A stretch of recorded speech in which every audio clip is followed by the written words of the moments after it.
Guys welcome back to our channel সোনামার সংসার। তোমরা সবাই কেমন আছো? আশা করছি সবাই খুব ভালো আছো, আমিও খুব ভালো আছি।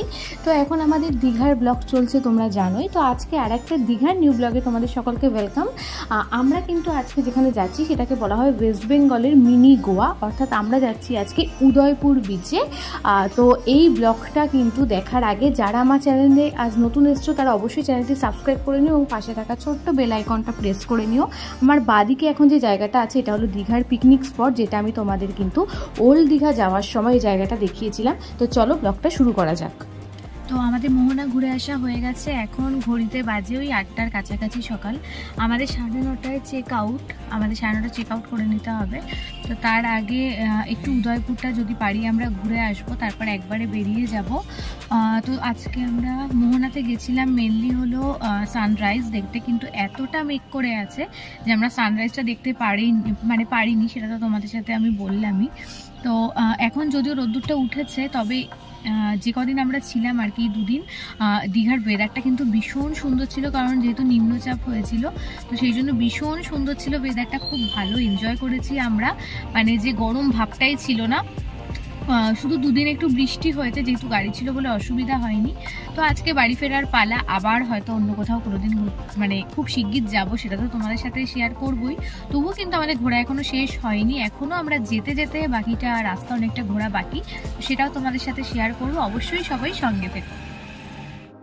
এটা হলো আমাদের হোটেল। অলরেডি আমি এই হোটেলের সমস্ত ডিটেলস তোমাদের শেয়ার করে দিয়েছি, আই বাটনে আমি ভিডিওটা দিয়ে দেবো, সেখান থেকে তোমরা কিন্তু এই হোটেলের ডিটেলসটা শেয়ার করে নিতে পারো এবং অবশ্যই বুক করেও নিতে পারো।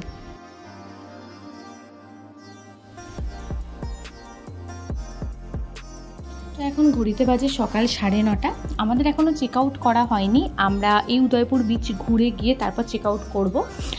এখন আমরা যাচ্ছি তো উদয়পুর বিচে, তো সেটা যেতে গেলে আমাদের কিন্তু দীঘার বর্ডার যেটা, সেটা পেরিয়ে যেতে হয়, দেখতেই পাচ্ছ। এই জায়গাটায় কিন্তু এর আগেও আমি তালসারি যে ব্লগটা সেটাতে শেয়ার করেছিলাম, আমি আই বাটনে কিন্তু তোমাদের ব্লগের যে লিঙ্কটা সেটা দিয়ে দেবো, এছাড়া ডিসক্রিপশনে তো তোমরা লিঙ্কটা পেয়েই যাবে। তো তালসারি যেতে গেলে আমাদের একটু রাস্তাটা অন্য, আর আমরা এই যেহেতু উদয়পুর যাচ্ছি তো আমাদের বাদিক ঘুরে যেতে হয়েছে, যেহেতু তালসারিটা মেনলি উড়িষ্যার মধ্যে পড়ছে, তো তাই জন্য। তো এই যে এখন আমরা উদয়পুর বিচে যাচ্ছি, এটাকে কেন মিনি গোয়া বলা হয় সেটা তো তোমরা একটু পরেই দেখতে পাবে।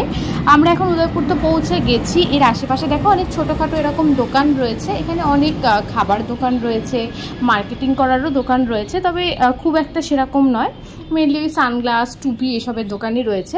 আর খাবারের ক্ষেত্রে কিন্তু তোমরা এখানে সমস্ত রকম খাবারই পেয়ে যাবে, থালি সিস্টেমে খাবার পেয়ে যাবে। তার জন্য তোমরা এখানে ভেজ থালি, বিভিন্ন মাছের থালি, মাটন, চিকেন, সমস্ত রকম থালি সিস্টেমে পেয়ে যাবে। এছাড়া তোমরা এখানে পেয়ে যাচ্ছ ব্রেকফাস্টের বিভিন্ন আইটেম। তো যারা ব্রেকফাস্ট না করে যাবে তারা কিন্তু এখান দিয়ে করতে পারো। আমরাও ব্রেকফাস্ট এখনও করিনি, কিন্তু এখন আমাদের সেরকম খিদে টিদে পাইনি বলে আমরা ভাবলাম যে এখান দিয়ে আমরা এখন ব্রেকফাস্টটা করব না, কারণ বিচে আমাদের যখন বসতে হবে তখন আমাদের কিছু না কিছু ওখান দিয়ে খেতে হবে। সেটা কি, সেটা তো আমি দেখাবই।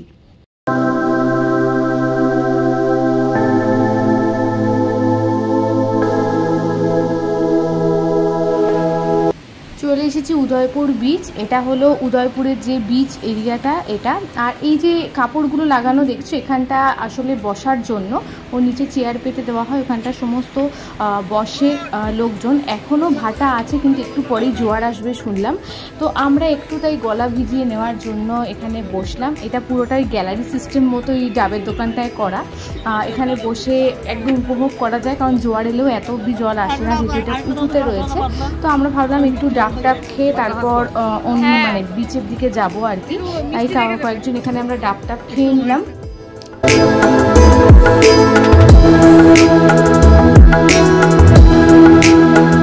এখন আমরা কিন্তু একদম উদয়পুর বিচে বসে রয়েছি। আগে আমরা যে ডাবের দোকান থেকে তোমাদের যে কাপড়গুলো দেখাচ্ছিলাম, এখন ওই ঠিক তার নিচেই টেবিল চেয়ার পেতে দেয়, সেখানেই বসে আছি। ওই দূরে দূরে যে কাপড়গুলো দেখতে পাচ্ছ ওই অবধিও কিন্তু বসা যায়, কিন্তু ওই বললাম যে জোয়ার আসছে, তার জন্য আস্তে আস্তে জলের লেভেলটাও বাড়তে থাকবে, ওই জন্য কিন্তু আমরা সেইভাবে আরও আগে বসিনি, কারণ একটু পরে আমাদের উঠেই আসতে হবে, তাই জন্য আমরা একটু পেছন করেই বসেছি। যদিও এখানে জল আসছে কিন্তু সেরকমভাবে আসছে না, কিন্তু দেখবি একটু পরেই জলটা কত ততটা বাড়তে থাকে। দেখো অনেক দূরে দূরে কিন্তু লোক বসে আছে।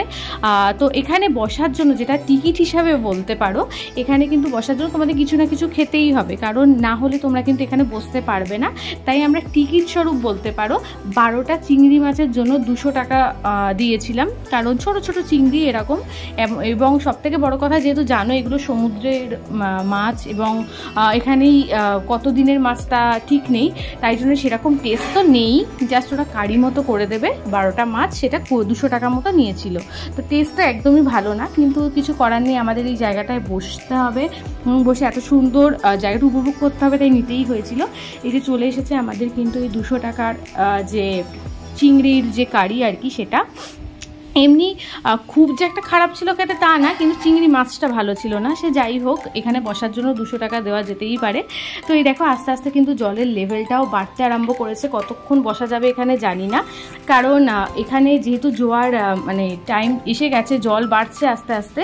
তো এটার জন্য কিন্তু এখানে বেশিক্ষণ বসাও যাচ্ছে না, কারণ টেবিল আর চেয়ারের নিচ থেকে বালিগুলোও সরে যাচ্ছে।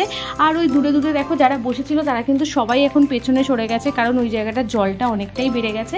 আবার যখন ভাটার সময় হবে তখন ওই দূরে দূরে যে কাপড়গুলো দেখতে পাচ্ছ ওখানে গিয়ে কিন্তু বসা যায়। ওই জায়গাটা তখন আরও অন্যরকম সুন্দর লাগে, কিন্তু এই জলের মধ্যে বসে এই জায়গাটা উপভোগ করাটাও কিন্তু একটা অন্যরকম ফিলিংস বলতে পারো। তাই জন্য আমরা এই টাইমটাই গেছিলাম। আমরা আসলে শুনেই গেছিলাম এই সময় জোয়ার হবে, তাই জন্যই আমরা মেনলি গেছিলাম, যাতে এই জায়গাটা আমরা এইভাবে বসে উপভোগ করতে পারি। কারণ আস্তে আস্তে জলের লেভেলটা বাড়বে যখন, তখন ওই ডাবের যে দোকানটা থেকে তোমাদের আমি আগে দেখাচ্ছিলাম, ওর নিচ অবধি কিন্তু পুরো জলটা চলে যায়। কারণ এখানে আমরা একটু পরে উঠে যাব, কারণ এখানে আর বসা যাচ্ছে না, কারণ এতটাই এখানে এখন জলের যে দৌড় আসতে আরম্ভ করেছে আর কি। তো আরও তো আমাদের এখনও ঘোরা অনেক বাকি। আমরা এখন হোটেলে গিয়ে আগে চেক আউটটা করবো, তারপর তো ব্রেকফাস্ট করে বাড়ির দিকে রওনা হব। কিন্তু তার আগে অনেক জায়গায় আমাদের যাওয়া বাকি, তার জন্য তোমাদের অনেক নতুন নতুন ব্লগ আসাও কিন্তু বাকি রয়েছে। তাই অবশ্যই আমার চ্যানেলটা সাবস্ক্রাইব করো এবং পাশে থাকা যে ছোট্ট বেল আইকনটা আছে সেটা কিন্তু প্রেস করতে ভুলো না। তো সবাই খুব ভালো থাকো, ততদিনের জন্য টাটা।